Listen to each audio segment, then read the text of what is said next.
আবাস যোজনা নামের তালিকা নিয়ে দুর্নীতির অভিযোগ তুলে উত্তর দিনাজপুর জেলার করণদিঘি ব্লকের বিডিও অফিসে বিক্ষোভ কর্মসূচি বিজেপির। অভিযোগ, রাজ্য জুড়ে আবাস যোজনা ঘরের তালিকা প্রকাশ হয়েছে, সেই তালিকায় প্রকৃত ব্যক্তিদের নাম নেই, এমনকি যাদের পাকা বাড়ি রয়েছে তাদেরই তালিকায় নাম রয়েছে। সমীক্ষকদের বিরুদ্ধে অভিযোগ, তারা সঠিকভাবে কোনো তথ্য যাচাই করেনি। প্রকৃত ব্যক্তিদের চিহ্নিত করে তাদের আবাস যোজনার ঘর দিতে হবে, এই দাবি নিয়ে বিজেপির ডেপুটেশন কর্মসূচি। এদিনের এই কর্মসূচিতে উপস্থিত ছিলেন উত্তর দিনাজপুর জেলার ওবিসি মোর্চার জেলার সভাপতি অমিত সাহা। এছাড়া উপস্থিত ছিলেন জেলার ভাইস প্রেসিডেন্ট দিলীপ কুমার বর্মন সহ বিজেপি কর্মীরা। আজকে সারা রাজ্যের যে পাহাড় প্রমাণ দুর্নীতি হচ্ছে আবাস যোজনায়, তারই প্রতিবাদে আজ করণদিঘি বিধানসভার ব্লক অফিসে আমরা বিডিও সাহেবকে বিক্ষোভ কর্মসূচি মাধ্যমে স্মারকলিপি নিয়ে এসেছিলাম।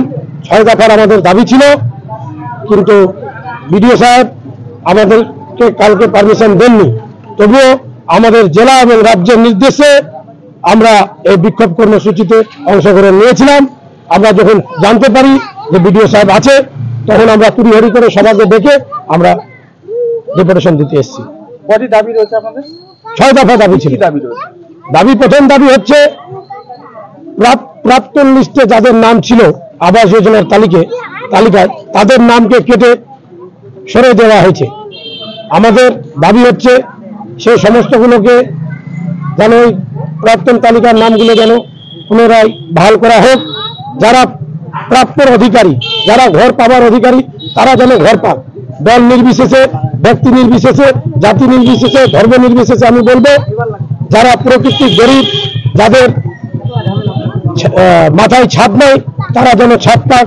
এটাই আমি ব্লক প্রশাসনকে কাছে অনুরোধ রাখবো। বিভিন্ন জায়গায় দেখা যাচ্ছে যে কোনো জায়গায় যাচ্ছে যে ব্লক প্রশাসনের আধিকারিকরা যাচ্ছে, ঠিক আছে, গিয়ে দেখছে যে তার কাঁচা বাড়ি রয়েছে, কিন্তু তার সাথে কেড়ে দেওয়া হচ্ছে না। কি বলবেন এই বিষয়ে? এই বিষয়ে এইটুকু বলবো যে কিছু আছে, কিছু এমন নেতারা যাদের আঙুল হেরানো ব্লক প্রশাসন চলছে, তাদের কথা মতো যারা পাবার যোগ্য তাদের নাম কেটে দিচ্ছে। যাদের 2 তলা বাড়ি আছে, যারা 4 চাকায় ঘুরে বেড়াচ্ছে, তাদের নামে আবাস যোজনা হচ্ছে। এই সমস্ত তো দেখছি লিস্টে। বহু গ্রামের মধ্যে দেখা যাচ্ছে যে এমন গ্রামের মধ্যে আছে যে সেসব গ্রামটি কাঁচা বাড়িতে পরিণত রয়েছে, কিন্তু এখনো পর্যন্ত সেখানে ব্লক প্রশাসন পৌঁছাতে পারছে না। এই বিষয়ে কি বলবেন? আমি ব্লক প্রশাসনকে দৃষ্টি আকর্ষণ করব, যে সমস্ত গ্রামে এরকম কাঁচা বাড়ি আছে ওগুলো খতিয়ে দেখা হোক, তাদেরকে তারা যেন ঘর পায়। আর যদি না পায় তাহলে কিন্তু আমরা 9 তারিখের পরেও আমরা তালিকা দেখব যে কাদের লিস্টে নাম আছে, কাদের নাম বাদ পড়েছে। যারা পাবার যোগ্য তাদের নাম যদি বাদ থাকে তাহলে বিজেপি বৃহত্তর আন্দোলনে নামবে। আপনার নাম? আমার নাম অমিত শাহ, আমি বিজেপি ওবিসি মোর্চার জেলা সভাপতি।